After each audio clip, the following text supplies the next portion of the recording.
are now locked in and listening to The Issue.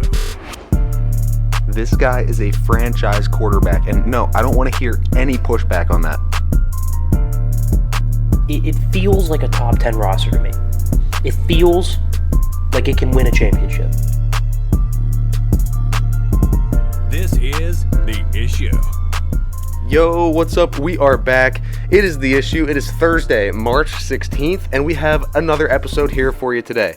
No matter how you found us, thanks for being here. We are on YouTube and Spotify and Amazon Prime Video. You can watch the show there, as well as listen to the show on Apple Podcasts, Google Podcasts, and Amazon Music. So, however you got here, we appreciate it. We have a really good show, a lot of NFL to talk today. Yeah. So we're going to start, though, a little bit different. So Tim's going to have his rant like normal, this time on the UFC. UFC 285 happened a couple weeks ago.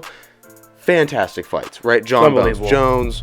I mean, March 4th was the actual date for those who care. Yeah, so 12 days ago.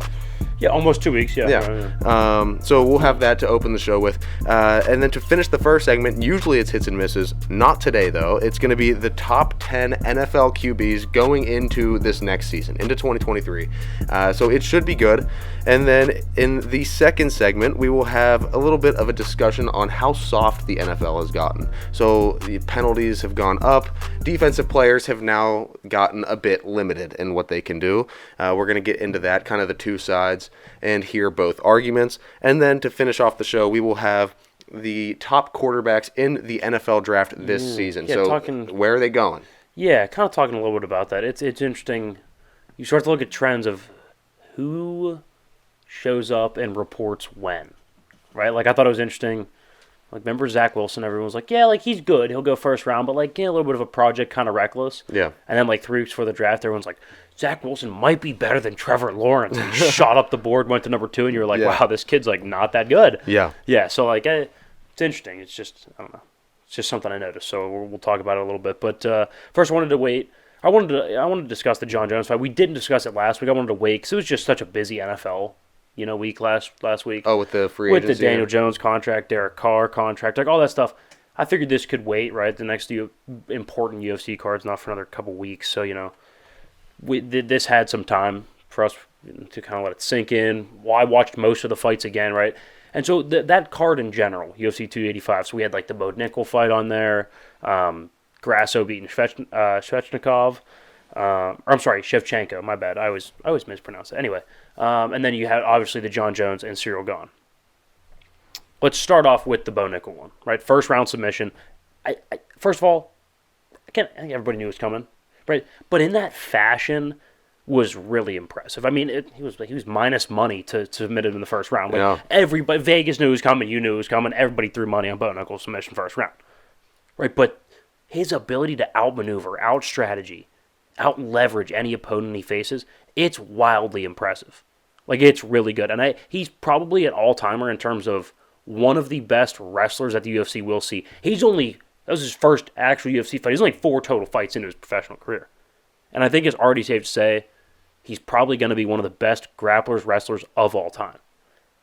But I think to be an absolute all-timer, somebody who sets themselves apart in terms of anybody, anytime, any place, doesn't really matter the weight class, as long as it's within, one of your comfortable range, he'll beat you. Like a Jon Bones type, where it's like, hey, I'll miss 3 years of doing coke and come back, move up a weight class, submit somebody in the first round.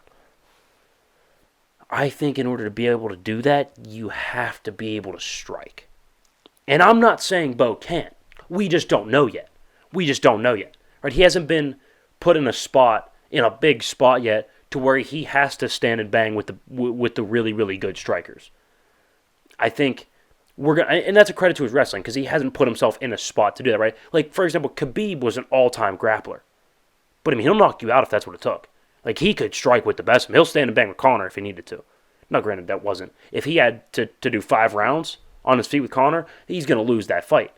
But for stretches, absolutely he could go punch for punch with Conor. Absolutely in his prime, for sure. Like 100%. So that's what Bo, I think, needs to continue to improve on. And again, we'll see if he even has a fight where that's what the fight dictates. But I do worry if the fight does dictate, hey, we got to stay on our feet for a little bit. See how it goes. Second fight that was crazy. that Rachmanov versus Jeff Neal fight, first of all, Jeff Neal missed weight, so it wasn't really for much, to be honest with you. Yeah. But Rachmanov did impress me. I think he had a great chin. Jeff Neal was throwing. I mean, he was throwing. And he was taking him, too. But Rachmanov had a great chin on him. He was able to take the hit, distance himself. It was very, he's not Jon Jones, but it was very Jon Jones-like, right? Jon will get rocked every now and then.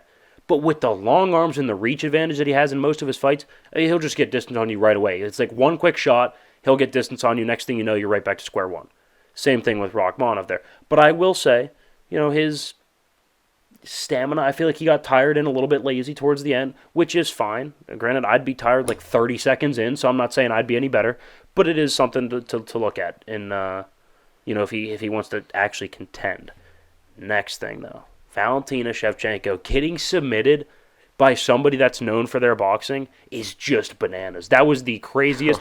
That was the biggest shock, easily. I mean, Valentina was a minus 1,500 favorite, I think. Yeah. It was insane. I mean, Grasso, the girl that she fought, she was like, she's a boxer. Like, she is known for her boxing. Right? I mean, pick a champ anywhere. Let's go Alex Pereira, right? One of the best strikers, right? Just knocked out Izzy. When was that? Like 3-4 months ago. Fights Izzy soon, actually. What if a wrestler, grappler guy came in and picked Alex apart on his feet, striking? You'd be like, what's going on? Well, what if a grappler outstruck the best striker? You'd be like, and then at the end he finished off with a KO. Really? That'd be wild. That's exactly what happened with Grasso and Shevchenko. So that was crazy. Finally, Jon Bones Jones. He's absolutely back. He's absolutely better than ever. People are saying, oh, is he still going to have the motors? Is he still going to have the pliability? He's gained weight. He's still going to have the speed, the quickness. I think that Jon Jones has lived with an eternal fire burning in his ass. Just all day, every day since his suspension. I really do. I think he's pissed he missed out on 3 years of his prime. I think he's coming back with a vengeance, too. I mean, the look on Cyril Gane's face tells you everything you need to know. Cyril Gane stood in there, went the distance with Francis Ngannou, who has cinder blocks for hands. Just weapons attached to his arm. He went the distance with him. Lost by decision, but he went the distance with him. He looked stunned and in awe of what Jon Jones did to him. I mean, the technicality behind Jon's approach, it's like no other. I mean, Jon is meticulous. I mean, you can find footage of him explaining these little nuances of every little thing that he does, from the walkout all the way through the fight. I mean, the man, so set the stage. Just came back after 3 years, your first fight, you're going to walk out, dap up your brothers, kiss your wife. Shit, he almost forgot to put the Vaseline on his freaking face. He tried to get in the ring. He was trying to get right into the ring. I will tell you right now, it's all part of the plan. All of it was done on purpose. 100% to get into the head of his opponent. Now, I know they weren't on their feet much, but he still maintains distance better than everybody. He still maintained great octagon control for the first, minute that they were on their feet. Great octagon control. I mean, the dude got kicked in the nuts and still controlled the octagon. Let's be real. I mean, and he's got this quality. He's got like a really nice third and fourth gear where he's able to beat pretty much anybody, but every now and then he needs like a fifth and sixth gear. Every now and then, and it's right there for him when he needs it. I was rewatching some old fights. Lyoto Machida beats his ass for a round and a half. Like he is controlling the fight. Great counter strikes. He's rocked Jon with a couple. Didn't matter. Jon got him on the ground because he's got great takedown ability. Got him on the ground through one elbow. Gets a nice right hand in there. Gets Machida to his feet. Boom. Puts him to sleep with a triangle choke on his feet. It's unbelievable. It's unlike anything I've ever seen. I cannot wait. Francis Ngannou was talking all that shit. Nice job, Jon. Congratulations from the real heavyweight king. You're the one that backed. He was the one that backed out of the fight. Francis backed out of the fight. Right, like Francis was the heavyweight champion of the world. If Jon wanted a title fight, that's who he had to fight. Yeah. Did you notice who wasn't in the ring? Francis. He's not even in the UFC anymore because he didn't want to fight Jon Jones. It's interesting. I cannot wait for his next fight. He is 100% the best fighter of all time. I don't even think it's a debate. He is so good. And to be fair, he didn't need the Vaseline. He did. No, he didn't. He didn't even get hit. Did he get rocked once? He did not get punched once. He got kicked in the nuts, and then he submitted him 20 seconds later. It was one of the most impressive performances I've seen. I couldn't believe it. It was one of. I think the UFC 285 as a whole was best of the last 2-3 years. I mean, the matchups. That I might be saying a lot. The matchups, certainly, man. It was up there. Every single fight. There were yeah. wars. There were some that were just over in an instant that just blew your mind. And all leading up to that Jon Bones walkout. That was pretty good. That was about as hype as it could get. It was pretty good. The UFC is slowly but surely, actually not even that slowly. That sport is growing. It's awesome. And we're going to try to touch on it more. It's exhilarating. And we have some more news coming out about the show just in general and the podcast that you guys will probably like if you like this rant. But let's get into some NFL quarterbacks now. What we do really well. Talk about the top 10 quarterbacks going into 2023. All right, let's go. For those of you who are new, we always start at 10. We work our way up to 1, build the suspense. Absolutely. Welcome if this is your first time. Okay, number 10, let's go Derek Carr. So new system. So that is a little bit worrisome, right? It's not an offensive coach, but it's a really good culture, good ownership, good GM, very stable organization over the last decade and a half. Yeah. I like the receiving core. If Michael Thomas is even upright for 12 games, I'm happy. Chris Olave is good. Who knows? Maybe they'll be able to keep Landry. I doubt it, but they'll have Callaway, who's a decent 3. Maybe they can go draft a 2 in like the second round. Yeah. I think Kamara will be fine to play, pending some of the off-field stuff. But he should be fine to play. The offensive line's serviceable, and the defense is serviceable, and he'll easily be the best quarterback in that division. So there's 5 or 6 wins right there in division alone that you can rack up without even thinking about it. Yeah. So I think it's going to work fairly quickly for Derek Carr. I think he'll end up being in the playoffs. He sits at 10. 100% agree. Okay, number 9, let's go Matthew Stafford. I think he's going to be healthy. And sources inside the Rams have already said they're going to go heavy offense. They're going to draft about 5 or 6 offensive players. They're already clearing cap space, and they're going to go spend it on offense. They're going to get an offensive line. Which they need. They need an offensive line. They probably need a number 2 receiver. They could probably use a back, which you can go get a back in the 5th round, and they've shown the capability to do that. So I think Stafford is going to come back. He's going to be healthy. He's going to play much better. Now, is he going to play his way into the top 5 like he was Super Bowl year? Probably not. But is 9 realistic? Absolutely. And it does drop off after like 6, you'll see. Yeah. And so I don't think it's insane to say Matthew Stafford at 9 here. No, it could be even a little bit higher. He's been super successful, and he has the talent to do it. It's just about he's not the type of guy that can do it on his own. He needs the right pieces around him. Especially at this point in his career. And he needs to be propped up a little bit. Yeah, I mean, when you have Cooper Kupp, hopefully Kupp comes back healthy, they'll be just fine. Yeah. Number 8, let's go Aaron Rodgers. I think he's too talented to not work wherever he ends up, whether that's Green Bay. Who knows? He might still be in the dark. I think he's too talented to not succeed, even if he played in the dark. I mean, realistically, and I have my issues with Aaron, and I think most of it's off the field, and most of it's more leadership stuff than it is talent. That's a big part of it, though. I'm not saying it's not a big part of it, but if I'm saying I have a team, because this is top 10 quarterbacks going into 2023, so I'm looking, if I have a team for this coming year, who do I want on my roster? It'd be tough to say, you know what, Aaron, we're good. We're good. And I have my issues with him, but like I said, it drops off after 6 on this list. It gets really picky after about 6. Every other guy in the league, outside of the top 6, you're taking a phone call on. And so, at the end of the day, we consider a nitpick, but he's one of the most talented quarterbacks we have in the game. Cross your fingers on the rest of it, because it's hard to find that type of talent. Yeah, it's just, we did kind of start to run thin on talent there at the end. You'll see. Yeah, you guys will see. All right, number 7, Russell Wilson. And this is going to sound crazy, but I just think he's going to be significantly improved. Now, is this a hot take? This is probably a hot take. See, I haven't seen many lists going into 2023 yet. Most people wait till after the draft, which again we'll wait till after the draft, the end of free agency. So we'll do another one eventually. This is kind of like our way too early. A way too early one, right? But so far, they're probably going to get Javonte Williams back for the bulk of the season. Tim Patrick's an excellent number 3 receiver, so you'll have him, Cortland Sutton, Jerry Jeudy, KJ Hamler, capable tight ends. Good running back. You'll probably find a good second, maybe in the 4th, 5th round, enough to split some carries with Javonte. They've been shown to they can draft fine. Sean Payton in the room is not going to hurt that feature at all. I think with the addition of Sean, who's used to playing with a small quarterback in Drew Brees, is going to do is going to work wonders on Russell Wilson. I think he's going to be a significantly better passer, pure pocket passer, which is what he wanted to try last year, and it didn't work out. He's going to be a lot better from the pocket. I think Russ at 7 makes sense. I think so too, and for this big reason. Ready? Nathaniel Hackett will be nowhere in the building, so I think that plays a huge role too. Russ at 7. I mean, we thought he was going to pop last year. Second year in the organization. Hope he does this year. Russ at 7 makes sense. So here's where these top 6 guys, you're not taking a phone call on. If somebody called and said, "Hey, nope. Would you be interested in a trade?" Number 6, Trevor Lawrence. And I think, honestly, we might even have him slated low. I think I would argue he should be switched with our number 5, but consensus we came up with this order here. Trevor Lawrence at 6. First of all, second year in Doug Peterson's system. He's going to get Calvin Ridley as his number 1, Christian Kirk as his 2, Zay Jones as his 3. Evan Ingram's an excellent tight end, more like a number 4 receiver at that point.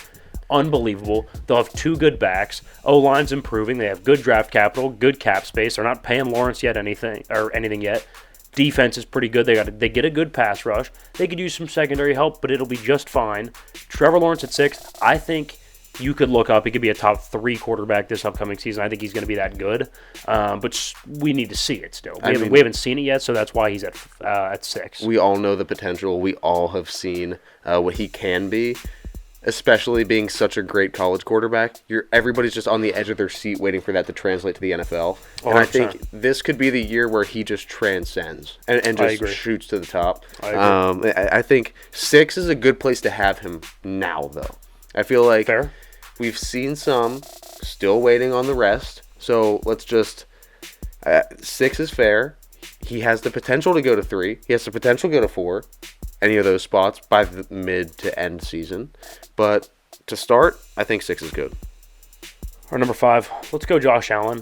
This is a nod to just how talented he is because I don't like much around him. I think the offensive line's mediocre. I think the run game's mediocre. I think outside of Stephon Diggs, and it's his weapons are mediocre. And it's only going to get worse with his cap number increasing. I don't think he's got a very good offensive system around him. The defense is good, but it's going to lose a lot of pieces because of the cap issues. And the reason he's at 5 is because he's so ungodly talented that he's going to be productive for 35 to 40 total touchdowns. I just worry, can he keep the total turnovers under like 12? I think that's doable. I think that's certainly doable. He threw, 14, 15, 16 this year? Here's the problem. There were a lot of them in the red zone, too. That is the issue. Yeah, that is the issue. I think hopefully he'll probably clean that up a little bit. And here's the thing. Also, I don't worry about Josh Allen. He's got the work ethic. He's got the humility. Like, he's going to go and he's going to grind. He's going to fix a lot of that stuff. That's just who he's been. He's always gotten better year to year. So I don't think it'll be any different. He lands at 5 here. Number 4, Justin Herbert. I think him getting a real offensive coordinator to have a real offensive identity is going to be huge for him. It's going to be big. I mean, look, Kellen Moore, and I know the Cowboys don't have bad weapons, but he made them a top 5 offense almost every year with, let's say, B-plus parts, right? Dak's a B to a B-plus quarterback. Zeke's a B- to a C-plus back. Tony Pollard's good, but he's more of a B-plus than an A. CeeDee Lamb is not a high-end one. No. He's anywhere between the 15th and 20th best wide receiver. The middle of the road for wide receiver ones. The tight end's good, but not special. Offensive line's aging. And they were a top 5 offense. That's impressive. That's wildly impressive. Yes. So I think with that, like with a really good offensive coordinator with Herbert, it's going to pop. He's at 4. Yeah, and that's another one. We've been on the Justin Herbert train for how many years? I'm never getting off. 2-3 years. I'm never getting off. 6'5", can move, smart kid. I'm never getting off. No, and I think this might be the year where he finally has some cards fall his way because I feel like a lot of the time the organization has kind of been stacked against him at some points. Yeah, I agree. So finally having some sort of semblance of super elite offensive coordinator and just pieces, and hopefully not all the injuries that this team has endured every single season, and not having to throw to deck furniture when it comes down to week 14, 15. Right. All right, number 3, Jalen Hurts. I think his ability to move and throw the football, and he's gotten better at throwing every year, so I think it's going to continue to get better. So his ability to do both, which I know it sounds cliche as a dual threat quarterback, but God, put so much strain on the defense. You saw that in the Super Bowl. I don't know, out of the best, 8 throws, I think 7 of them were Jalen in the Super Bowl. He played that well. With a very injured shoulder. With an injured shoulder. So I think Jalen's going to be really, really good. And like you talked about with the whole leadership thing, like you talked about with Aaron, Jalen has all that and more. He's probably one of the best leaders in football, so he lands at 3.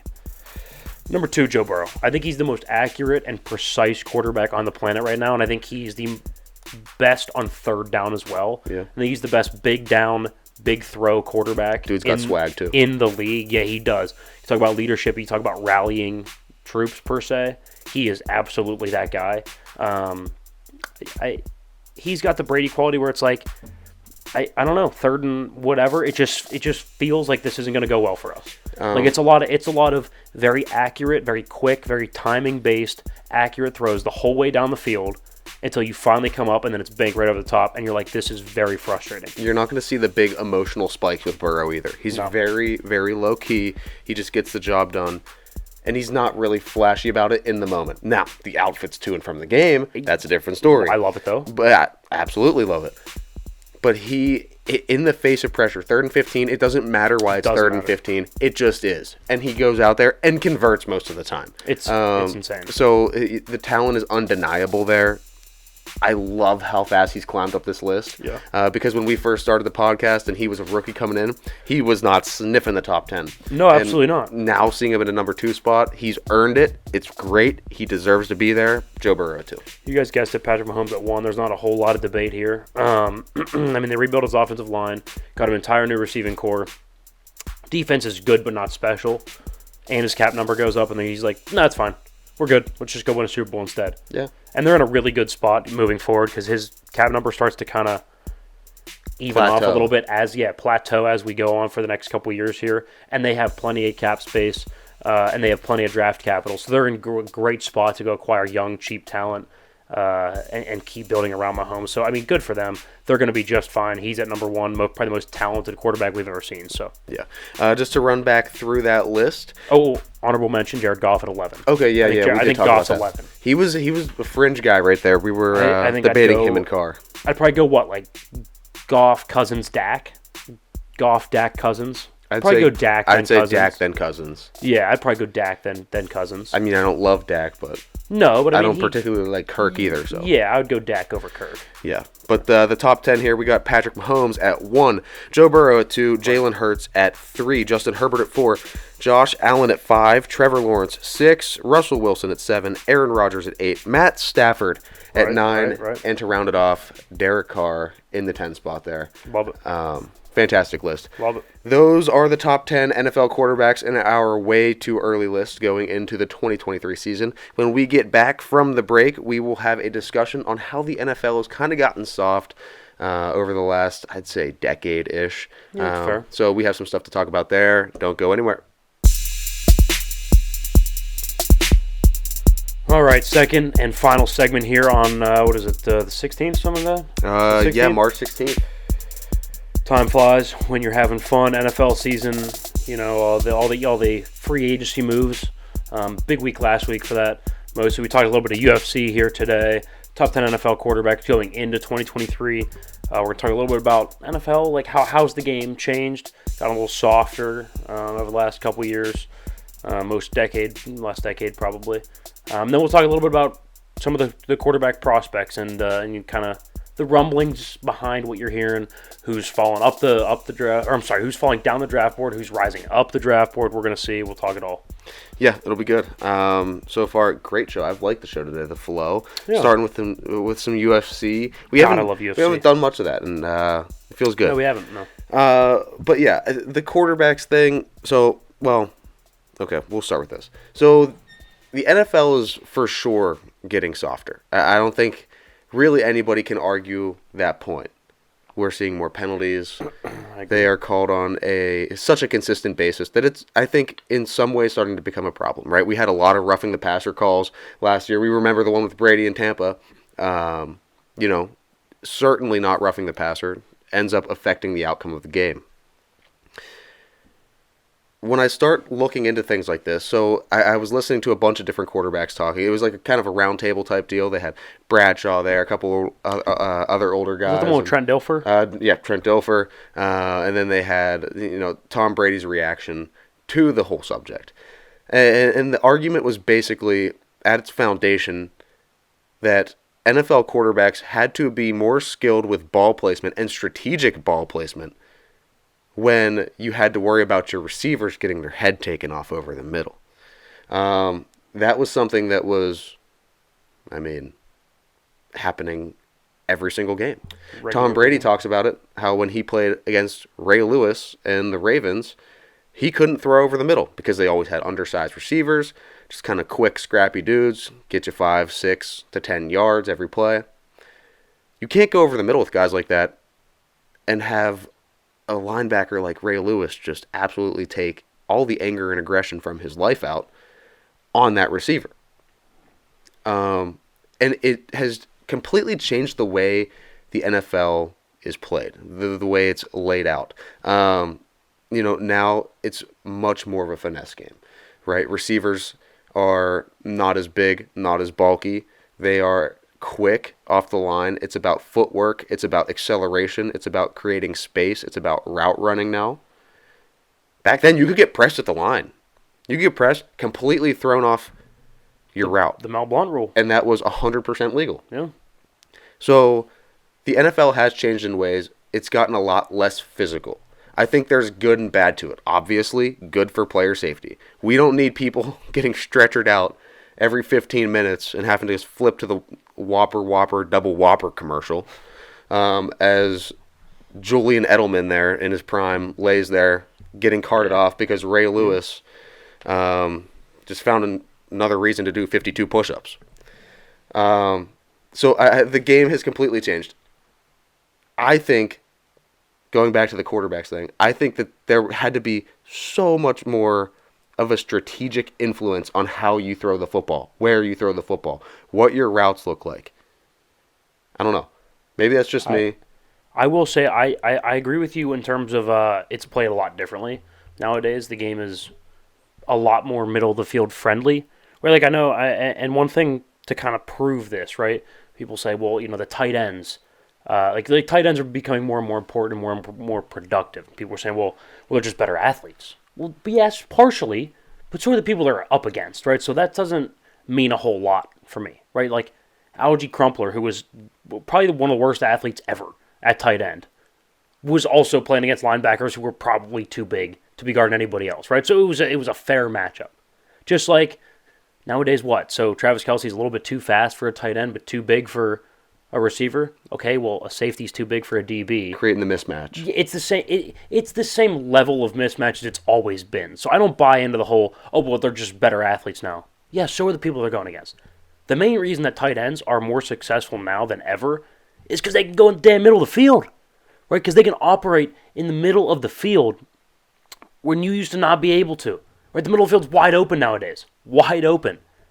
Right, that's the entire premise of the Mike McDaniels, Kyle Shanahan. Yeah, and the system. That's the entire premise of that system is play action fake down the middle of the field. Yeah, and the USOM route is being used all the time under the Sam, 100% over the Mike. If you can split through those linebackers and get open in that middle of the field as a tight end. It's huge.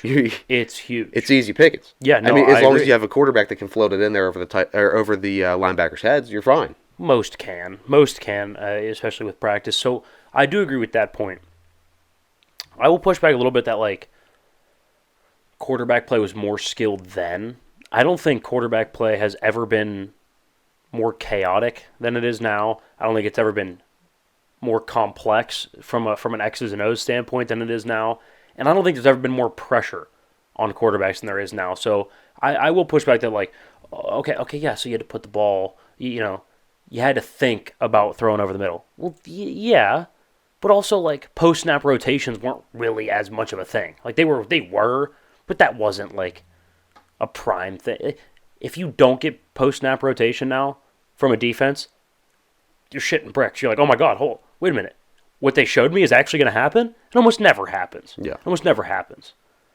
Right? So it's much harder to read defenses now and to make correct decisions. And not to mention, pass rush is up. I know you can't hit the quarterback as much, but there are people around the quarterback more than ever. Line play has gotten significantly worse in the last 5 to 6 years. So sacks are up, pressures are up. And I know, like I said, you can't hit them as hard.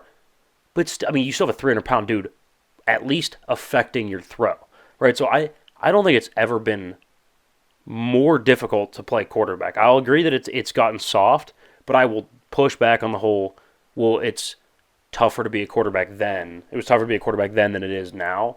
I don't agree, and I think the pressure, I mean, like I like Zach Wilson. Zach's probably, I mean, look, we like moms too, right? Like, he's a good dude. Like, in reality, people are like, oh, this guy's a bum. Like, he's kind of, like, spoiled. Dude, I bet he's so fun to go out with. Like, I bet he is just a blast. Yeah. He's probably funny. And he's pretty good at football in the grand scheme of things. Gets to the NFL, New York media crushes him. It's not even fair.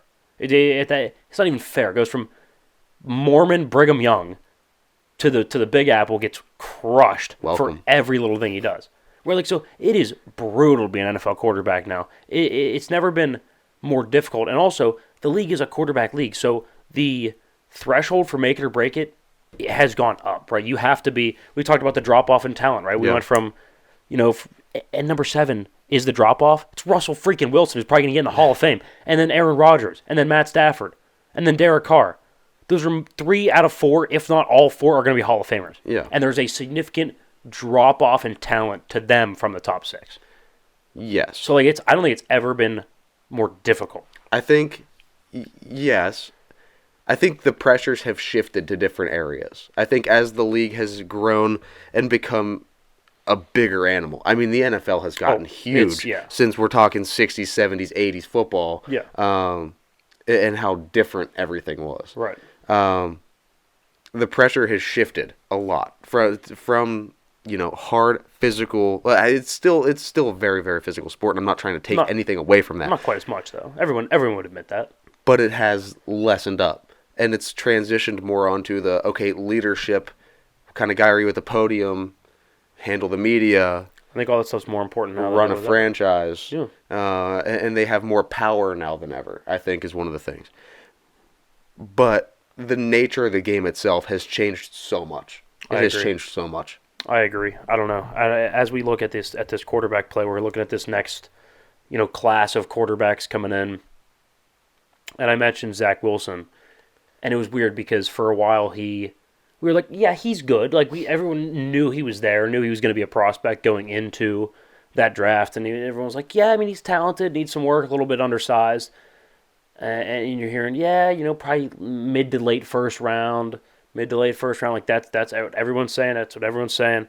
And then, like, 2 weeks before the draft, it's like, oh no, Zach Wilson might be better than Trevor Lawrence. And I'll tell you what. Pro day video. Whoa. We gotta pump the brakes here. It's the same thing with Anthony Richardson, right? Goes to Florida, doesn't play a whole lot. We don't really pay attention. Florida's kind of been down the last couple of years. They're not a prominent program. We're not paying a ton of attention to him. He only started about 14 games in college. Didn't throw the ball much in those games. He was more of a running quarterback. They had a really strong run game.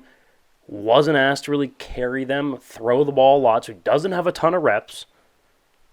Yet he is just shooting up the draft board, right? You mentioned Zach Wilson. His pro day made a lot of great throws in shorts, right? In shorts with no pads, no defense.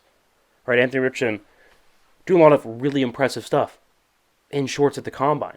Like, they're all really good athletes. That's why they're at the NFL combine. Like, that's why they were Division I athletes. That's why they're at the NFL combine. They're all going to look good in the broad jump, the vertical jump, your 20-yard shuttle, your 40 time. Right? Like, yeah, you should.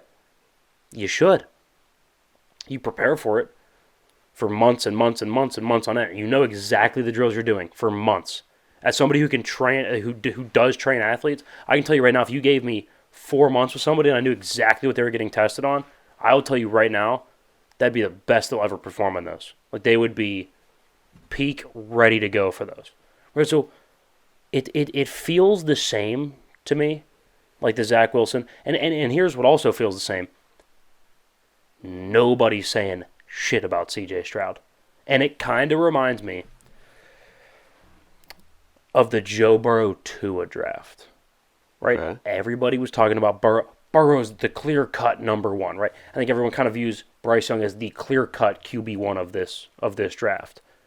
And then they were talking about Tua. A little bit small, a little bit of a risk, right? Like, oh, it's weird. Like, Will Levis, a little bit of a risk. Is he going to be the guy? Anthony Richardson, big risk. They're getting a lot of talk. I'm not hearing anything from C.J. Stroud. I didn't hear anything about Justin Herbert. Not a thing. And if you did hear something, it was mostly criticism instead of hype. It was. He was too robotic. He doesn't run the ball enough. He's not quick enough. He can't make off-schedule throws. That's interesting. And it's weird because we saw another similarity between Stroud and Herbert. I'm not saying that I don't see a ton of similarity with their game itself, but with the trajectory that they're on, right? Again, we talked about how C.J. Stroud was mostly a pocket guy, really good from the pocket. And we're like, yeah, we'd like to see him move a little bit more. Same thing with Herbert, right? Big guy, could probably get outside the pocket and move, but he doesn't a ton. And then the last game of their careers, the Rose Bowl against Wisconsin for Herbert, and the, what was that, the Sugar Bowl maybe? I think it was Sugar Bowl. Against Georgia anyway, in the college football semi for Stroud against Georgia when they lost in that awful kick, like right as the ball dropped. Anyway, both of them ran like crazy. Ran all over those defenses. And you were like, whoa, time out. The pocket guy can run on top defenses, because at the time Wisconsin was a really, really good defense. Georgia will always be a good defense. And you're like, wait a minute. You can do that and you can still deliver strikes from the pocket. So there are some similarities where it's like the last game of both their careers. Whoa, hey, that's a new skill we didn't know you had. And then also not hearing much about them. Combine, pro days, not hearing a ton about them. Is it because GMs around the league, especially the ones at towards the top of the draft who are looking to draft a quarterback, are saying, hey, don't say shit. That's our guy. We're keeping on the DL. We're keeping that under wraps. Let's go hype up Anthony Richardson. Maybe somebody in front of us will take him instead of Stroud. I mean, you have to think about these games. It could be happening. And if I'm paying you $2 million, you're an executive. You're telling me you don't think of a mind game like that? No, I mean, you have to, because you are trying to beat the teams ahead of you that you know need a quarterback and you know what guy you want. Exactly. It's all a mind game. And that's an interesting comparison. This draft is going to be strange because you have a lot of potential. Yeah. And you have a lot of dudes that could, I think, be really good at the next level. But, like, all of them are a risk. All of them. There's not a bona fide, yep, that's going to work. I don't think there's anybody that you can really hang your hat on this year. Is there? I mean, as of right now, I don't see one. I feel like there's probably going to be one we look back and we go, well, I mean, yeah, how did we not get that? Like a Herbert, right? And we liked Herbert, but we were like, a little bit of a risk, right? We're not sure. Absolutely a risk. And I feel like this draft and the last draft, I mean, Kenny Pickett, Malik Willis, Desmond Ritter, it's not like you had a ton of confidence in any of those quarterbacks. Yeah. I just think it's strange because you go from a draft with like a Trevor Lawrence. And you're like, okay, like you know he's going to work. At some point, he has to work. Yeah, and then Mac Jones was in that one. You're like, well, he's pretty NFL ready. He won't be bad. Like, you'll know he'll be pretty good. Yeah. Nothing special, but he'll be top 20 quarterback right off the rip, he was. I think this is one of the most talented, most potential-filled drafts that has the biggest 100%. Risk factor. 100%. It has the biggest risk factor. They're either going to hit and become a Hall of Fame quarterback, or they are going to absolutely bust. And you are not going to you won't get anything from them. Nothing.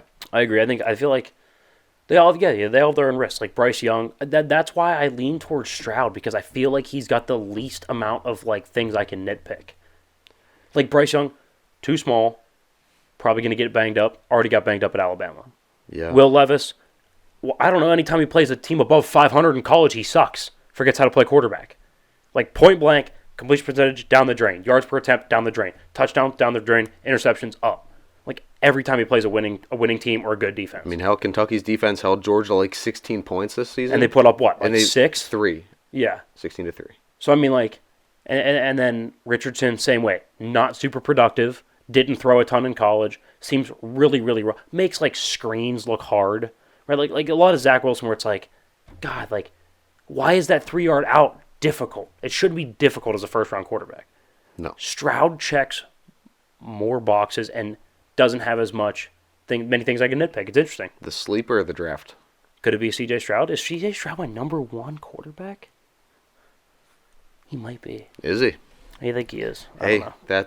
I don't know. That scarlet and silver, you know, It'll make you feel away. I don't know. Who knows? Who knows? That's all we got. Yeah, that's all we have for this episode, guys. Make sure you're going to the website, theissuesports.com. Sign up for the newsletter there.